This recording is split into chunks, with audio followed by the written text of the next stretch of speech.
बंगाल हिंसा पे सुकांत मजूमदार जो कि केंद्रीय मंत्री है उन्होंने क्या बोला। आप उसको सुनिए और समझ जाएंगे कि यहाँ पे क्या हो रहा है। विक्टिम लोगों ने खुद बताया कि मस्जिदों से माइक पे अनाउंस हुआ था कि हमला करो। ये सरकार की तो हिम्मत नहीं कि ये कुछ करेंगे। राज्यपाल का मुर्शिदाबाद दौरा ममता के लिए मुश्किलें पैदा करेगा। क्या वक्फ कानून के विरोध में ममता फिर से बीजेपी के टारगेट पर आ गई है? क्या हिंसा के बाद हिंदुत्व की राजनीति से बीजेपी को माइलेज मिलेगा? क्या बीजेपी को शिकस्त देने के लिए दीदी के दिमाग में कोई प्लान है? पश्चिम बंगाल के गवर्नर ने ममता बनर्जी की एक न सुनी और ट्रेन पकड़कर पहुंच गए मालदा। और फिर क्या गवर्नर का पश्चिम बंगाल का जो दौरा है क्या वो ममता सरकार के लिए बहुत ज्यादा मुश्किलें खड़ी कर सकता है? बंगाल की बढ़ती मुसीबतों के तहत ममता ने क्या कहा उसको भी सुनिए। ममता ने कहा, मैं गैर स्थानीय लोगों से अनुरोध करूंगी कि वो अभी मुर्शिदाबाद का दौरा न करें। राज्यपाल से कुछ और दिन प्रतीक्षा करने की अपील करूंगी। स्थिति सामान्य हो रही है। मैंने स्वयं प्रभावित इलाकों का फिलहाल दौरा नहीं करने का निर्णय लिया है।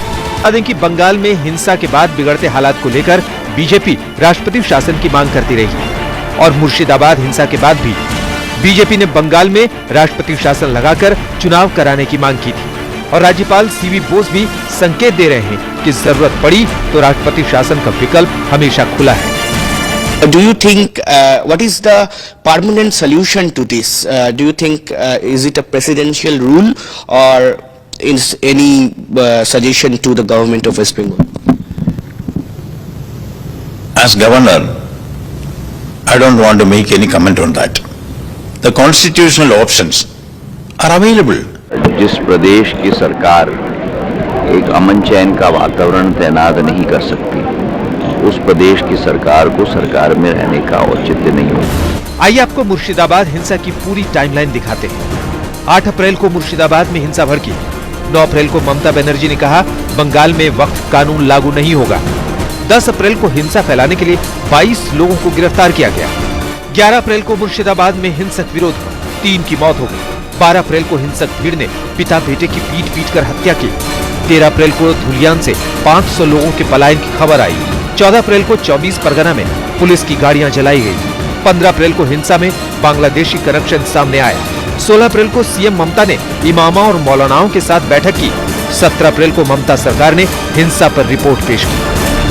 इतना बवाल होने के बाद कलकत्ता हाई कोर्ट में ममता सरकार ने हिंसा पर अपनी रिपोर्ट पेश की। सरकार ने दावा किया कि हिंसा प्रभावित मुर्शिदाबाद जिले में स्थिति अब नियंत्रण में है, लेकिन हाई कोर्ट ने ये मुर्शिदाबाद जिले में केंद्रीय बलों की तैनाती जारी रखने का आदेश सुरक्षित रखा और ये भी चेतावनी दे दी कोई भी भड़काऊ बयानबाजी न करे। देखिए, पश्चिम बंगाल की ममता बनर्जी जी की सरकार अपने निजी राजनीतिक स्वार्थ के लिए उन्होंने पश्चिम बंगाल को हिंसा की आग में झोंकने का जो काम किया है, देश पूरा देख रहा है इस पश्चिम बंगाल को कि किस तरीके से अपने निजी राजनीतिक स्वार्थ में आंखों पे पट्टी बांध के और आम जनता जिन्होंने उनको अपनी सुरक्षा के लिए चुना था, आम जनता ने जिन्होंने उनको अपने विकास के लिए चुना था, वो ममता बनर्जी जी की सरकार पूरी तरीके से अपने निजी राजनीतिक स्वार्थ में आंखों पे पट्टी उन्होंने बांध रखी है। और बड़ी बात गत सालों में भी देखे कि पश्चिम बंगाल में हमेशा जो है कमीशंस को भेजा जाता है जिससे कि और भी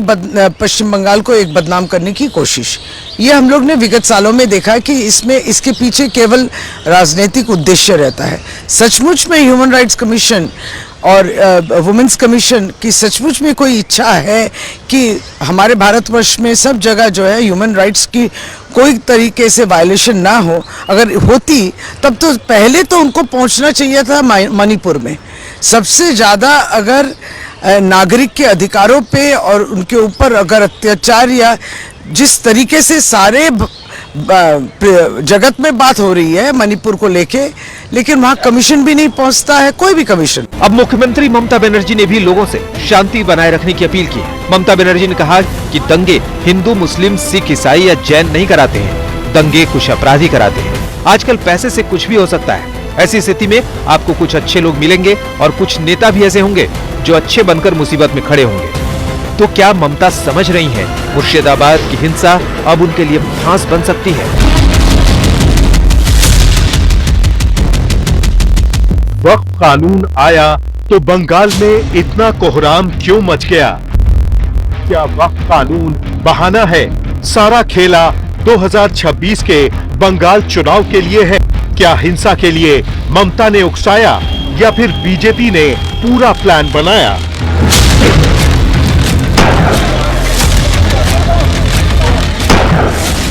क्योंकि वक्फ कानून लागू होते ही बंगाल में हिंसा भड़की और ये भी सच है कि ममता बनर्जी ने कहा कि वो किसी भी सूरत में बंगाल के अंदर वक्फ कानून को लागू नहीं होने देंगी। इसके बाद बंगाल में बेकाबू विरोध प्रदर्शन सबने देखे और इन्हीं विरोध प्रदर्शनों ने हिंसा का रूप ले लिया और बीजेपी ने फौरन इसे लपक लिया। कौन भड़काऊ बयान दे रहा है? कौन दे रहा है? आप झूठ बोल रहे हैं, आप दुनिया को बोल रहे हैं। क्या बोल रहे हैं आप? कि मैं वचन दे रही हूं कि ना कोई अकब की जमीन लेने नहीं दूंगा, ये कानून बंगाल में लागू नहीं होगा, ये जमीन किसी का जाएगा नहीं। तो कौन भड़काऊ बयान दे रहा है? आप प्रेसिडेंट के कानून के ऊपर चढ़ के बोलिए कि मैं कानून कानून नहीं मानती। ये भी सच है कि न सिर्फ ममता ने मोदी सरकार के वक्फ कानून का बॉयकॉट किया, बल्कि बंगाल में मस्जिदों के इमामों को बुलाकर वक्फ कानून के खिलाफ दिल्ली में आंदोलन करने की बात कही। আর আপনাদের বলবো বাংলায় আন্দোলন করে লাভ নেই, আন্দোলনটা দিল্লিতে গিয়ে করুন। और साथ साथ में पीएम का अपॉइंटमेंट मांगो, प्रेसिडेंट का अपॉइंटमेंट मांगो, हर स्टेट हेडक्वार्टर में प्रोग्राम करके अगर इंडोर हो तो इंडोर में करो, सब नेता लोगों को बुला लो और कहो एनआरसी का तरह एनपीआर का तरह एक बैटल में भी हमको जीतना है। आप देख रहे होंगे बंगाल जल रहा, वहां की मुख्यमंत्री चुप है, दंगाइयों को शांति दूत कहती है। अरे लातों के भूत बातों से कहां मानने वाले हैं? लेकिन सेकुलरिज्म के नाम पर इन लोगों ने दंगाइयों को दंगा करने की पूरी छूट दे रखी है।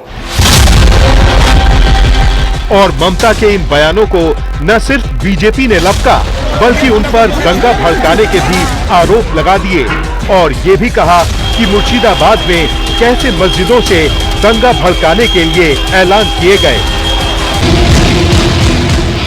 इतना ही नहीं, बंगाल में हिंसा के पीछे बांग्लादेश कनेक्शन की बात भी आई, तो बीजेपी ने हिंसा के पीछे पीएफआई का हाथ भी बताया। हो सकता है अंसारुल बांग्ला से लेकर जमात से लेकर सब यहाँ पे एक्टिव हो सकते हैं और ममता बनर्जी अलाउ करती है लगातार 5 सालों तक इनकी एक्टिविटी चलाने के लिए। पीएफआई का भी एक्टिविटी मुर्शिदाबाद में थी उस समय, आपको जैसे मैंने बताया, अभी भी वीडियो अवेलेबल है कि पीएफआई वाज एक्टिव देयर। लेकिन ममता बनर्जी ने इसके जवाब में कहा कि बीजेपी ने हिंसा का पूरा प्लान बनाया। बीजेपी बाहर का गुंडा लेकर ये उसका प्लान है, उसका पहले प्लान था रामनवमी का दिन में करने के लिए, लेकिन आप लोगों ने वो प्लान भेज दिया है। आपको बहुत बहुत सैल्यूट है इसी के लिए, चालाकी से काम लीजिए। तो बांग्लादेश के कनेक्शन पर ममता बनर्जी ने केंद्रीय गृह मंत्रालय को टारगेट करते हुए बीएसएफ को ही घेरा। ममता ने कहा बॉर्डर की निगरानी तो बीएसएफ करती है, फिर घुसपैठ कैसे हो गई? इसमें बांग्लादेश का हाथ है, अगर हाथ है तो इसको जमींदारी तो सेंट्रल गवर्नमेंट का है कि बीएसएफ बॉर्डर संभालते हैं, हम नहीं संभालते हैं। ये अधिकार हमारे पास नहीं है। स्टेट गवर्नमेंट का पास बॉर्डर संभालने का अधिकार नहीं है, तो आपने क्यों अलाउ किया? पश्चिम बंगाल पुलिस के पास 5 किस्म के उर्दी है। बीएसएफ के जैसा एक ब्लू व्हाइट है, एक ग्रे व्हाइट है, अलग अलग किस्म के उर्दी है। अभी कौन बीएसएफ के इंसान है और कौन नकली है कैसे पता चलेगा? ममता बनर्जी पे कोई भरोसा नहीं है। मैंने ये रिपोर्ट भी किया था दिल्ली में नेशनल में, जो 4-5 किस्म का कपड़े क्यों पहनाती है वो पुलिस को। बंगाल में 2026 में विधानसभा चुनाव है। अब सवाल ये है कि टीएमसी और बीजेपी ये सब वोट बैंक के लिए कर रहे हैं। बीजेपी हिंसा को आधार बनाकर हिंदुत्व की राजनीति कर रही है, तो ममता बनर्जी मुसलमानों के वोट बैंक को पक्का करने के लिए वक्त वाली पॉलिटिक्स कर रही है।